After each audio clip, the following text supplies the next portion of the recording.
नमस्कार मंडळी, सिम्पली मराठी या आपल्या यूट्यूब चॅनलमध्ये तुम्हा सर्वांचं पुन्हा एकदा अगदी मनापासून स्वागत आहे. मंडळी, सिम्पली मराठी या आपल्या यूट्यूब चॅनलवरती मी घर आणि किचन रिलेटेड खूपच उपयुक्त असे काही टिप्स अँड ट्रिक्स घेऊन येत असते, जी आपली रोजची अवघड वाटणारी कामे सहज सोपी करण्यात मदत करतात. चला, आजच्या या व्हिडिओत सुद्धा अशाच उपयुक्त टिप्स आपण पाहणार आहोत. घरामध्ये भरपूर मच्छर झालेले आहेत आणि हे मच्छर दूर पळवण्यासाठी अजून सुद्धा तुम्ही मार्केटमध्ये मिळणारं हे केमिकल युक्त असं लिक्विड वापरता का, जे आपल्या आरोग्यासाठी खूपच हानिकारक ठरू शकतं? तर मग आजची आपली ही पहिली टिप तुमच्यासाठी स्पेशली खूपच फायदेशीर ठरणार आहे. कारण आज आपण बनवणार आहोत अगदी मोजक्या वस्तूंचा वापर करून घरच्या घरी 100% नैसर्गिक असं हे मच्छर दूर पळवण्याचं लिक्विड. घरामध्ये लहान मुलं, वयस्कर माणसं जरी असतील तरीसुद्धा हे होममेड लिक्विड अगदी बिनधास्तपणे तुम्ही घरामध्ये वापरू शकता. आणि त्यासाठी एखादं जुनं अशी जी रिफिल बॉटल असते ती स्वच्छ धुवून पूर्णपणे मी कोरडी करून घेतलेली आहे. आता या लिक्विडला बनवण्यासाठी सगळ्यात आधी आपल्याला लागणार आहे भीमसेनी कापूर. जो देवपूजेसाठी आपण वापरतो तो शुद्ध असा प्युअर भीमसेनी कापूर आपल्याला हवा आहे. आता थोड्याशा वड्या या कापराच्या आपल्याला घ्यायच्या. एखाद्या भांड्यामध्ये किंवा अशा रियुजेबल प्लेटमध्ये घेऊन त्याचा बारीक असा भुगा म्हणजेच पावडर आपल्याला करून घ्यायची आहे. मच्छरांवरती खात्रीशीर उपाय आपण बनवतोय, त्यामुळे यामध्ये जे काही पदार्थ तुम्ही वापरणार आहात म्हणजेच कापूर जर वापरत असाल तर तो सुद्धा शुद्ध घ्या. त्यामुळेच त्याचा हवा तसा इफेक्ट आपल्याला मच्छरांवरती दिसणार आहे. पहा, या कापराचा असा छान पावडर आपण केलेली आहे. सगळ्यात आधी स्वच्छ धुवून कोरड्या केलेल्या या रिफिल बॉटलमध्ये आपल्याला ही टाकून घ्यायची आहे. यानंतर आपल्याला लागणार आहे सगळ्यात महत्त्वाचं हे तेल, ते म्हणजे कडुलिंबाचं तेल म्हणजेच नीम ऑइल. कुठल्याही केमिस्ट शॉपमध्ये तुम्हाला अगदी सहज हे नीम ऑइल मिळेल. नाहीतर याची सुद्धा परचेस लिंक मी तुम्हाला व्हिडिओच्या डिस्क्रिप्शन बॉक्समध्ये देईल. त्यावरती जाऊन सुद्धा हे कडुलिंबाचं तेल तुम्ही ऑर्डर करू शकता. आता ही जी रिफिल बॉटल आहे ती अर्धी भरेल इतपत आपल्याला हे कडुलिंबाचं तेल यामध्ये ओतून घ्यायचं आहे. हे दोन्हीही पदार्थ व्यवस्थित मिक्स करून घ्या. एक 10 मिनिटं हे असंच ठेवायचं, म्हणजे तेलामध्ये कापूरचा पूर्णपणे अर्क हा उतरेल. यानंतर ही रिफिल बॉटल लावण्यासाठी जे मशीन असतं ते मशीनला ही बॉटल आपल्याला अटॅच करायची आहे. संध्याकाळच्या वेळी ज्यावेळेस आपल्या घरामध्ये मच्छर एंट्री करतात त्यावेळेस हे लिक्विड आपल्याला ऑन करायचं आहे. याच्या वापरामुळे तुम्ही पाहाल घरात तुम्हाला एकही मच्छर दिसणार नाही आणि सगळ्यात महत्त्वाचं म्हणजे अगदी 100% नैसर्गिक पदार्थांचा वापर आपण यामध्ये केलेला आहे. त्यामुळे आपल्या शरीरावरती याचे कुठलेही साईड इफेक्ट होत नाही. आता तुम्ही म्हणाल आमच्याकडे अशी रिफिल बॉटल नाहीये किंवा मशीन वगैरे नाही, तर हे तेल आम्ही वापरायचं कसं? तर त्यासाठी सुद्धा अगदी सोप्पं असं सोल्युशन आहे. पहा, एखादा दिवा वगैरे घ्यायचा, त्यामध्ये हे तेल आपल्याला ओतायचं आहे आणि या तेलाचा दिवा आपल्याला संध्याकाळच्या वेळी घरामध्ये लावायचा आहे. असा दिवा जरी लावलात तरी सुद्धा या तेलाचा छान वास आपल्या घरामध्ये पसरतो आणि त्यामुळे सुद्धा मच्छर घरातून दूर पळून जातात. फक्त दिवा किंवा मशीनमध्येच नाही, तर हे जे तेल आहे, हे तेल संध्याकाळच्या वेळी ज्यावेळेस मुलं घराच्या बाहेर खेळायला जातात, त्यावेळेस हे थोडंसं तेल तुम्ही त्यांच्या कपड्यांवरती, हातापायावरती लावू शकता. त्यामुळे सुद्धा या तेलाच्या स्ट्राँग वासामुळे मच्छर मुलांच्या आसपास सुद्धा येत नाही. तर अगदी फायदेशीर असं हे लिक्विड आहे. तुम्ही नक्की बनवून ठेवा.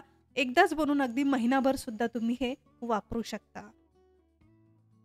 आपली पुढची टिप आहे काचेच्या किंवा प्लास्टिकच्या अशा बऱ्याचशा बरण्यांविषयी. पहा, मसाल्याचे किंवा खाऊचे, स्नॅक्सचे वगैरे अशा बरण्या बऱ्याच वेळ मार्केटमधून आणल्यानंतर त्या रिकाम्या झाल्या की स्वच्छ धुवून आपण इतर पदार्थ वापरण्यासाठी या बरण्यांचा वापर करतो. परंतु त्या बरण्यांचे जे झाकणं असतात त्यावर त्या ब्रँडचे नावं असतात, स्टिकर्स वगैरे असतात.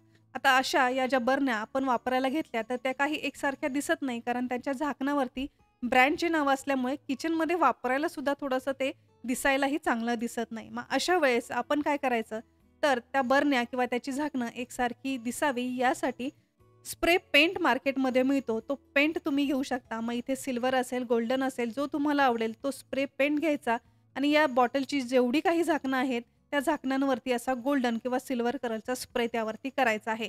त्यामुळे तुम्ही पाहाल बरण्या जरी एकसारख्या नसल्या तरी सुद्धा त्याची झाकणं एकसारखी दिसतील, जे आपल्याला किचनमध्ये वापरायला सुद्धा छान वाटतील. आपली पुढची टिप आहे कांद्याच्या स्लाइस विषयी. पहा, अगदी हॉटेलमध्ये मिळतो तसाच आपण जेवताना सुद्धा अगदी रिंग साइजचा कांदा कट करून खाण्यासाठी वापरतो. आता त्यासाठी आपण करतो काय, कांद्याची साल सर्वप्रथम काढतो आणि त्यानंतर रिंगमध्ये असे हे कांदे कट करतो. परंतु त्यामुळे होतं काय, कांद्याची साल काढल्यामुळे कांदा हा अगदी घसरडा होतो आणि त्यामुळे एकसारखे त्याचे स्लाइस काही होत नाही. मग कांद्याचे एकसारखे स्लाइस हे करता यावे, कांदा दिसायलाही छान दिसावा यासाठी कधीही कांदा कट करताना त्याची साल सर्वप्रथम काढू नका. तर असेच फक्त देठाचा आणि मुळाचा भाग आपल्याला सर्वप्रथम कट करायचा आहे आणि कांदा फक्त स्वच्छ धुवून स्लाइस सकटच त्याचे असे स्लाइस आपल्याला गोलाकार करून घ्यायचे आहेत. त्यामुळे काय होतं, कांदा हातातून घसरत नाही आणि अगदी शेवटपर्यंत कांद्याचे एकसारखे स्लाइसही आपल्याला कट करता येतात. ही छोटीशी ट्रिक आहे, पण तितकीच फायदेशीर आहे. ही स्वतः मी ट्राय करून पाहिलेली आहे. तुम्ही सुद्धा ही नक्की ट्राय करून पहा. तुमचे कांद्याचे स्लाइस अगदी एकसारखे दिसतील. कांद्याचे स्लाइस कट करून झाल्यानंतर याच्या जी साल आहे ती तुम्ही काढून स्वच्छ धुवून सुद्धा कांदा खाण्यासाठी वापरू शकता. आपली पुढची टिप आहे किचनच्या सिंक विषयी. पहा, आपला किचन सिंक ज्यामध्ये आपण रोजची भांडी जी तेलकट मसाल्याची वगैरे असतात ती स्वच्छ करण्यासाठी हे सिंक वापरतो. भांडे घासून झाल्यानंतर रोजच्या वापरामुळे स्वच्छ केलं तरी सुद्धा एक प्रकारची दुर्गंधी या सिंकमधून येते. बराच वेळ चिकट असं हे सिंक झालेलं असतं. मग असं हे तेलकट, चिकट किंवा एक प्रकारची दुर्गंधी जर सिंकमधून येत असेल तर त्याची दुर्गंधी त्याचबरोबर चिकटपणा दूर करण्यासाठी तुम्ही वापरू शकता हेअर शॅम्पू. जो कुठला केसांसाठी शॅम्पू तुम्ही नेहमी वापरता तो शॅम्पू घ्यायचा आहे. आता माझ्याकडे हे ₹1 शॅम्पूचे जे पॅकेट होतं ते घरामध्ये पडून होतं. तर ते शॅम्पू मी इथे वापरणार आहे. बराच वेळ असंही होतं की आपल्या घरामध्ये असे एक-एकचे छोटेसे पॅकेट आणलेले असतात. ते वापरात न आल्यामुळे ते एक्सपायरही होतात. मग असे सुद्धा एक्सपायर झालेले हेअर शॅम्पू सुद्धा तुम्ही या सिंकला क्लीन करण्यासाठी वापरू शकता. पहा, सगळ्यात आधी हा जो शॅम्पू आहे तो मी पूर्ण सिंकमध्ये पसरून ठेवलेला आहे. त्यासोबतच मी इथे वापरणार आहे एक लिंबू. पहा, घरामध्ये सुकलेले खराब झालेले लिंब असतात ते तुम्ही इथे घेऊ शकता. पूर्ण एका लिंबाचा रस या सिंकमध्ये मी इथे वापरणार आहे. यानंतर रोजची भांडे घासण्यासाठीची जी घासणी आहे ती घ्यायची आहे आणि त्याच्या मदतीने किचनचं सिंक असेल किंवा सिंकच्या आसपासचा जो एरिया असेल, वायपर असेल किंवा सिंकच्या आसपासची जी वॉल असेल किंवा टॅब वगैरे असतील ते सुद्धा तुम्ही यानेच स्वच्छ घासून धुवून घेऊ शकता. फक्त किचनचं सिंकच नाही तर आपलं बाथरूमचं जे वॉश बेसिंग आहे हे सुद्धा शॅम्पू आणि लिंबूच्या मदतीने तुम्ही स्वच्छ घासून घेऊ शकता. इथे आपण शॅम्पू आणि लिंबाचा वापर केलेला आहे. त्यामुळे सिंक किंवा वॉश बेसिंगमध्ये जर कुठली दुर्गंधी येत असेल, चिकटपणा असेल किंवा जर चिलटं वगैरे याच्या आसपास होत असतील तर या दोन्हींच्या वापरामुळे तुम्ही पाहाल तुमचं जे सिंक आहे, वॉश बेसिन आहे अगदी स्वच्छ चमकू लागेल. एक प्रकारची चमक या सिंकला येईल. कुठलीही दुर्गंधी असेल तर दुर्गंधी सुद्धा दूर होण्यास शॅम्पू आणि लिंबू हे खूपच फायदेशीर ठरतं. तर किमान आठवड्यातून एकदा तरी ही स्टेप तुम्ही नक्की करा. परिणाम पाहून तुम्ही सुद्धा चकित व्हाल आणि नियमित तुमच्या क्लिनिंग रुटीनमध्ये शॅम्पू आणि लिंबाचा वापरही कराल याची मला खात्री आहे. सो फ्रेंड्स, आय होप की आजच्या या व्हिडिओतील या टिप्स तुम्हाला सुद्धा नक्कीच नवीन आणि फायदेशीर ठरल्या असतील. तर यापैकी कुठली टिप तुम्हाला नवीन आणि उपयुक्त वाटली हे आम्हाला कमेंट करून नक्की सांगा. आजचा हा व्हिडिओ, माझी ही मेहनत जर तुमच्यापर्यंत पोहोचली असेल, व्हिडिओ थोडा जरी उपयोगाचा वाटला असेल तर या व्हिडिओला एक लाईक नक्की करा.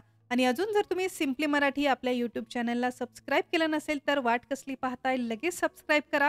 हे अगदी फ्री आहे. सबस्क्राईब बटन समोर एक नोटिफिकेशन बेल आहे ते सुद्धा प्रेस करायला विसरू नका.